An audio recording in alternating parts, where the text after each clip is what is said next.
నమస్తే అండి. నేను మీ Uma. Welcome to my channel. ఇలా చూస్తున్నారు కదా! ఆ పువ్వులు ఏ పువ్వులు కాదు, పిచ్చి పువ్వులు కానీ చాలా అందంగా ఉన్నాయి. కోడిపిట్టని చూడండి, అది దువ్వుతుంది కిందన నేలని. దువ్వుతూ ఉంటే ఇన్సెక్ట్స్ అవి కనిపిస్తాయి కదా! వాటిని పిల్లలకి తినడం నేర్పిస్తోంది. అది పిల్లలు కూడా చూసారా అలాగనే చేస్తున్నాయి. వర్షం పడిన తర్వాతన మాకు కొంచెం మష్రూమ్స్ వచ్చాయండి. అది మామూలుగా చాలామంది మాకు తోట పక్కన చుట్టుపక్కల వాళ్ళైతే ఎవరు తినరంట. నేను కూడా ఇప్పటివరకు మష్రూమ్స్ తినలేదు.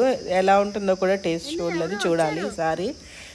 వాళ్ళు నాకు తెలిసిన వాళ్ళు నా ఫ్రెండ్స్ ఈ మష్రూమ్స్ మేము తింటాము, చాలా బాగుంటుంది, మేము తింటాము, నాకు కావాలి అని అడిగారు అనమాట. వాళ్ళు అలా అడగడంతో నేను సరే మన తోటలోని వచ్చాయి కదా కోసి వాళ్ళకి ఇద్దాము అనేసి అని నేను కోసి వాళ్ళకి తీసుకుని వెళ్ళడం కోసమని వచ్చానండి ఈరోజు.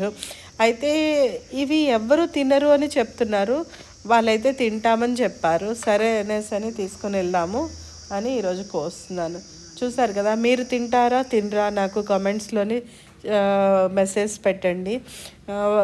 నాకు చెప్పిన వాళ్ళు చాలామంది 90% తినము అన్న వాళ్ళే ఎక్కువ ఉన్నారు.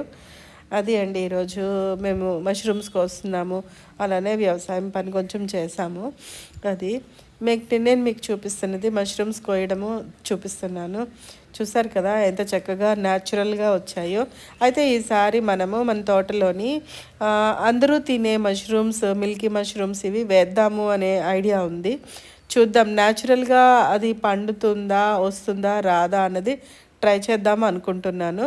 ఈసారి నెక్స్ట్ మళ్ళీ నేను మీకు అది చేసి మీకు వీడియో పెడతాను.